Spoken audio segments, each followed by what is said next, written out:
집값이 10억 원 올랐는데 왜 아직도 월요일이 두려우십니까? 10억 원에 산 아파트가 20억 원이 됐습니다.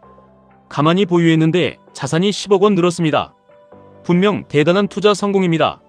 그런데 집값은 2배가 됐는데 상사가 싫어도 회사를 그만둘 수 없습니다. 몸이 아파도 마음 편히 쉬지 못하고 하고 싶은 일이 생겨도 월급 때문에 포기합니다. 자산은 10억 원 늘었는데 삶의 선택권은 거의 달라지지 않은 것입니다. 왜 이런 일이 생길까요? 20억 원이라는 자산이 내가 사는 집안에 묶여있기 때문입니다. 부동산 앱에는 20억 원이라고 표시되지만 오늘 자유롭게 사용할 수 있는 돈은 아닙니다. 그 집이 매달 월급을 보내주는 것도 아닙니다. 오히려 관리비와 재산세가 나가고 대출이 남았다면 원리금도 계속 내야 합니다. 50세의 김 부장님의 사례를 보겠습니다. 김 부장님의 아파트는 10억 원에 샀지만 현재 시세는 20억 원입니다. 주택담보대출은 5억 원 남아있고 예금과 주식을 모두 합친 금융자산은 5천만 원입니다. 총 순자산은 약 15억 5천만 원입니다. 숫자만 보면 충분한 자산가입니다. 김 부장님의 월급은 600만 원입니다. 하지만 대출 원리금 180만 원, 자녀 교육비 150만 원, 생활비와 보험료 220만 원이 나갑니다. 매달 남는 돈은 약 50만 원입니다. 집값은 10억 원 올랐지만 월급이 한 달만 끊겨도 불안해지는 구조는 달라지지 않았습니다. 55세에 퇴직하고 월 400만 원의 생활비를 사용한다면 금융자산 5천만 원은 약 1년 만에 대부분 사라집니다. 집은 20억 원인데 퇴직한 지 1년 만에 다시 일을 구해야 할 수도 있는 것입니다. 집을 팔면 된다고 생각할 수 있습니다. 하지만 10억 원짜리 집이 20억 원이 되는 동안 주변 아파트 가격도 함께 올랐습니다. 같은 생활권에서 비슷한 집을 다시 사면 실제로 사용할 수 있는 차익은 생각보다 많지 않을 수 있습니다. 집값 상승분을 생활비로 바꾸려면 더 작은 집으로 옮기거나 더 저렴한 지역으로 이동해야 합니다. 물론 스스로 선택해 집을 줄이는 것은 훌륭한 은퇴 전략입니다. 하지만 충분한 금융자산을 가진 상태에서 선택하는 것과 생활비가 없어서 어쩔 수 없이 집을 파는 것은 완전히 다릅니다. 저는 집값 상승이 의미 없다고 말하는 것이 아닙니다. 사는 집은 가족에게 안정적인 생활 공간을 제공하고 주거비 상승을 방어하며 순자산을 늘려주는 중요한 자산입니다. 문제는 내 자산의 대부분이 사는 집 한 채에만 들어가 있을 때입니다. 이번에는 다른 50세의 직장인을 보겠습니다. 이 사람은 10억 원짜리 집에 살고 있고 대출을 제외한 집의 순자산은 7억 원입니다. 대신 집 밖에 금융자산 5억 원을 가지고 있습니다. 총 순자산은 12억 원입니다. 김 부장님의 순자산이 약 3억 5천만 원 더 많습니다. 하지만 자유롭게 사용할 수 있는 금융자산은 두 번째 사람이 정확히 10배입니다. 순자산의 크기는 김 부장님이 앞서지만 월급 없이 버틸 수 있는 시간은 두 번째 사람이 훨씬 깁니다. 월 생활비가 400만 원이라면 2년치 생활비는 9,600만 원입니다. 이 돈만 현금이나 단기 안전자산으로 확보해도 회사를 그만두고 새로운 일을 준비할 시간이 생깁니다. 몸이 아플 때도 월급 걱정 없이 치료에 집중할 수 있습니다. 금융자산은 단순히 계좌의 숫자를 늘려주는 것이 아닙니다. 내가 원하지 않는 일을 하지 않아도 되는 시간을 만들어줍니다. 그래서 집 밖의 금융자산을 더 빠르게 키우려는 투자자들이 QLD TQQQ에 관심을 갖습니다.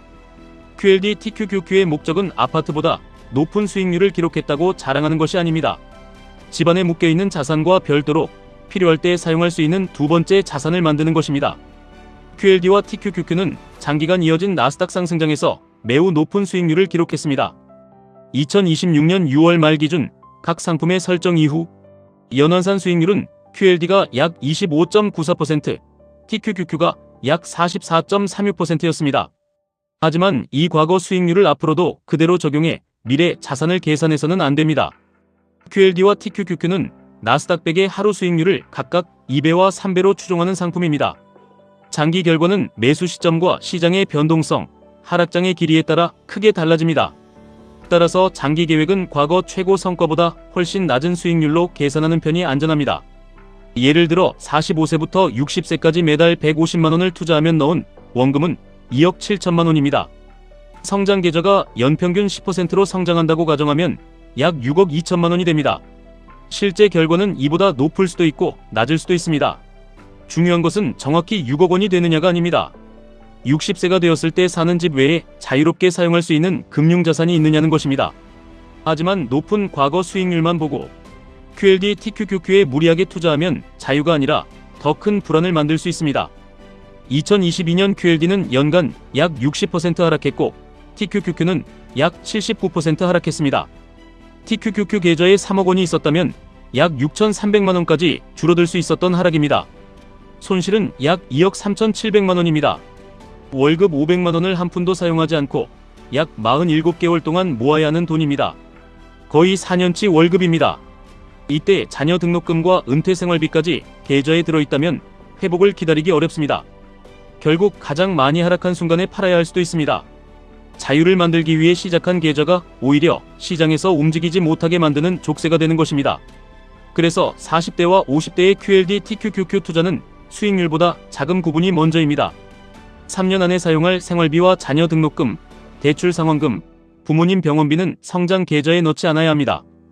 QLD를 장기 성장의 중심으로 활용하고 TQQQ는 70% 이상 하락해도 팔지 않을 수 있는 범위에서 제한적으로 사용해야 합니다.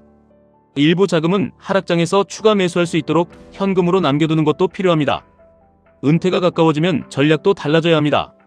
QLD TQQQ로 만든 수익 일부를 현금과 채권, 배당형 자산으로 옮겨 생활비를 준비해야 합니다. 자산을 키우는 단계와 그 자산으로 살아가는 단계는 전략이 달라야 하기 때문입니다. 월 150만 원이 부담스럽다면 100만 원부터 시작해도 됩니다. 100만 원이 어렵다면 더 작은 금액부터 시작하면 됩니다.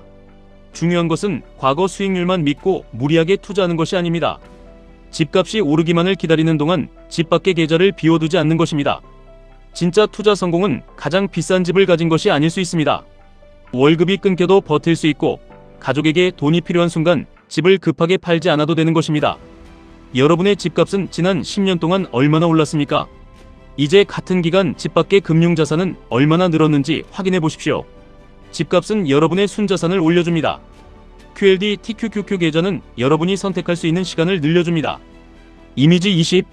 안정적인 집을 배경으로 성장한 QLD TQQQ. 금융계좌와 자유롭게 가족과 시간을 보내는 50대 한국인 부부.